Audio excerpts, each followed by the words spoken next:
এ গরমে কোনো কিছু খেতে ভালো লাগে না, তাই খেসারির ডাউলের বড়া আপনাদেরকে আমি দেখাবো কিভাবে বানানো হয়।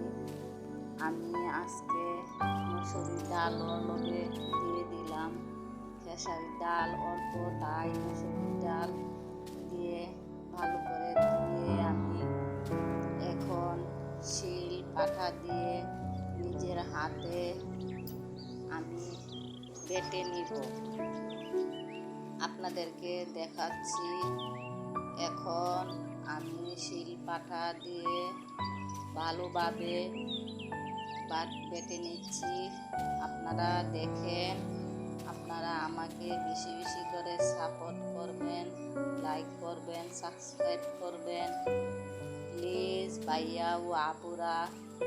আমি সাধারণ একটি মেয়ে, আমাকে আপনারা দয়া করে দেখেন। প্রায় বাটা হয়ে গেল, দেখেন শিল পাটা দিয়ে বাটার মজা ওই আলাদা। এখন আমি ডাউলগুলো একটা ছোটো একটা বলে নিয়ে নিলাম, প্রায় বাটা হয়ে গেছে। এখন পাশাপাশি আমি পেঁয়াজ কুচি ছুলিয়ে পলিয়ে নিচ্ছি। পেঁয়াজ কুচিগুলো ভালোভাবে ধুয়ে আমি পলা প্রায় আমার হয়ে গেছে, আপনাদেরকে দেখাচ্ছি। পাশাপাশি আমি মরিচও কেটে নিলাম, কাঁচা মরিচ পলে নিচ্ছি।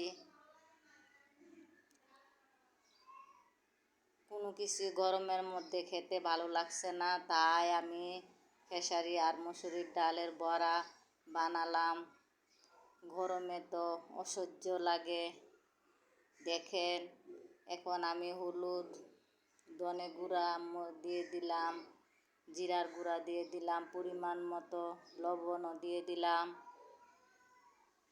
এখন আমি আদা দিয়ে দিচ্ছি, রসুন বাটা দিয়ে দিলাম। এখন আমি ভালোভাবে মেখে নিলাম। পাশাপাশি কড়াইটাও বসিয়ে দিলাম। লার্কির চুলা দিয়ে রান্না কিন্তু অনেক স্বাদ। আমি লার্কির চুলাতে এখন বসিয়ে দিলাম। প্রায় আমার তেল গরম হয়ে আসলো। এখন আমি বড়া দিয়ে দিচ্ছি। দেখেন, বড়া প্রায় হয়ে গেছে।